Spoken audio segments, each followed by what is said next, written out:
గుంటూరు వాసులు ట్రాఫిక్ పద్మవ్యూహంలో చిక్కుకుపోయారు. ఈ పద్మవ్యూహం నుండి స్థానికులను రక్షించేందుకు కేంద్ర మంత్రి అనేక ప్రయత్నాలు చేస్తున్నారు. ఇందులో భాగంగానే శంకర్ విలాస్ వద్ద కొత్త బ్రిడ్జ్ నిర్మాణం చేపట్టారు. అయితే ప్రధాన మార్గం అందుబాటులో లేకపోవడంతో ట్రాఫిక్ కష్టాలు మరింత పెరిగాయి. మూడు వంతెనలు, కంకరగుంట అండర్ బ్రిడ్జ్ వాహనాల రాకపోకతో నిండిపోతుంది. ఈ క్రమంలోనే ట్రాఫిక్ సమస్యకు పరిష్కారంగా ఇతర మార్గాలపై దృష్టి పెట్టారు. ఇన్నర్ రింగ్ రోడ్లో ఉన్న రెడ్డిపాలెం వద్ద బ్రిడ్జ్ నిర్మాణం, శ్యామలా నగర్ వద్ద మరొక ఫ్లైఓవర్ ఏర్పాటు చేయాలని నిర్ణయించారు. అయితే ఒకేసారి నిర్మాణ పనులు మొదలు పెడితే వాహనాల రాకపోకలకు తీవ్ర అంతరాయం ఏర్పడుతుందని భావించి వాటి పనులు మొదలు పెట్టలేదు. ఇది ఇలా ఉంటే inner ring road third phase నిర్మాణం పూర్తి చేస్తే నగరంలో ట్రాఫిక్ను కొంతమేర తగ్గించవచ్చని అధికారులు పెమ్మసానికి చెప్పారు. దీంతో పెమ్మసాని థర్డ్ ఫేజ్ నిర్మాణానికి ఉన్న అడ్డంకులను తొలగించే ప్రయత్నాలు ప్రారంభించారు. ఆర్టీఓ కార్యాలయం వద్ద నుండి ప్రారంభం కానున్న థర్డ్ ఫేజ్ రోడ్డుకు మొదట్లో కొన్ని ఇళ్లు అడ్డంకిగా ఉన్నాయి. దీంతో కార్పొరేషన్ అధికారులతో పలు దఫాలుగా చర్చించిన పెమ్మసాని మొత్తానికి వారందరినీ ఒప్పించి నష్టపరిహారం అందించి ఇల్లు తొలగించారు. ఇంకేముంది, వెంటనే పనులు ప్రారంభమై థర్డ్ ఫేజ్ పూర్తవుతుందని అంతా అనుకున్నారు. ఈ రోడ్డు నిర్మాణం సిఆర్డీఏ పరిధిలో ఉండడంతో ఆ సంస్థే నిర్మాణం చేయడానికి ముందుకొచ్చింది. గతంలో ఉన్న టెండర్ను రద్దు చేసి కొత్త టెండర్ను పిలిచారు. 48 కోట్ల రూపాయల నిధులు కేటాయించారు. జనవరి 3వ తేదీన మంత్రి నారాయణ, పెమ్మసాని పనులకు శంకుస్థాపన చేశారు. దీంతో వెంటనే పనులు ఊపందుకుంటాయని అనుకున్నారు. అయితే శంకుస్థాపన జరిగి నెలన్నర రోజులు గడుస్తున్నా ఇంతవరకు పనులు మొదలు కాలేదు. దాదాపు ఏడాది కాలంలో పనులు పూర్తి చేయాలని భావించినా అటువంటి అవకాశాలు కనిపించడం లేదు. రోడ్డుతో పాటు అండర్ గ్రౌండ్ డ్రైనేజ్ వ్యవస్థతో పాటు ఆధునిక పద్ధతుల్లో థర్డ్ ఫేజ్ పూర్తి చేయాలనుకున్నారు. ఈ క్రమంలో వేగంగా పనులు చేస్తేనే అనుకున్న సమయానికి పూర్తవుతాయి, లేదంటే జాప్యం కాక తప్పదు. థర్డ్ ఫేజ్ మార్గం అందుబాటులోకి వస్తే పల్నాడు, ప్రకాశ పశ్చిమ ప్రాంతం, కర్నూలు జిల్లా నుండి రాజధానికి వచ్చే వాహనాలు గుంటూరు నగరంలోకి వెళ్లకుండానే రాజధానికి వెళ్ళవచ్చు. దీంతో చాలా వరకు ట్రాఫిక్ తగ్గే అవకాశాలు ఉన్నాయి. ఈ క్రమంలోనే థర్డ్ ఫేజ్ నిర్మాణం ప్రాధాన్యత సంతరించుకుంది. ముఖ్యమైన మార్గాన్ని సకాలంలో పూర్తి చేయాలంటే పెమ్మసానే దృష్టి పెట్టి నిర్మాణం పూర్తయ్యే వరకు అధికారులను పరిగెత్తించాలని స్థానికులు కోరుకుంటున్నారు. పెమ్మసాని గారు, జర దేకో సారు. రోజు కార్యక్రమం తీసుకుంటే ఆ రోజు మన ప్రభుత్వమే స్టార్ట్ చేసింది ఇన్నర్ రింగ్ రోడ్. గత 5 సంవత్సరాల్లో ఎందుకు దీన్ని టచ్ చేయలేకపోయారనేది కూడా మీరు తెలుసుకోవాలి. ఎందుకంటే అక్కడ దాదాపు 380 మంది నివాసం ఉంటా ఉన్నారు ఎప్పటి నుంచో.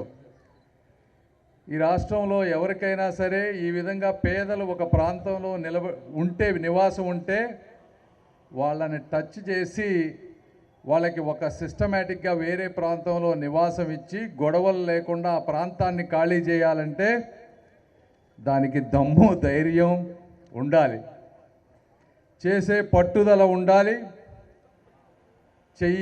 ఎట్లా చేయాలో తెలిసి ఉండాలి.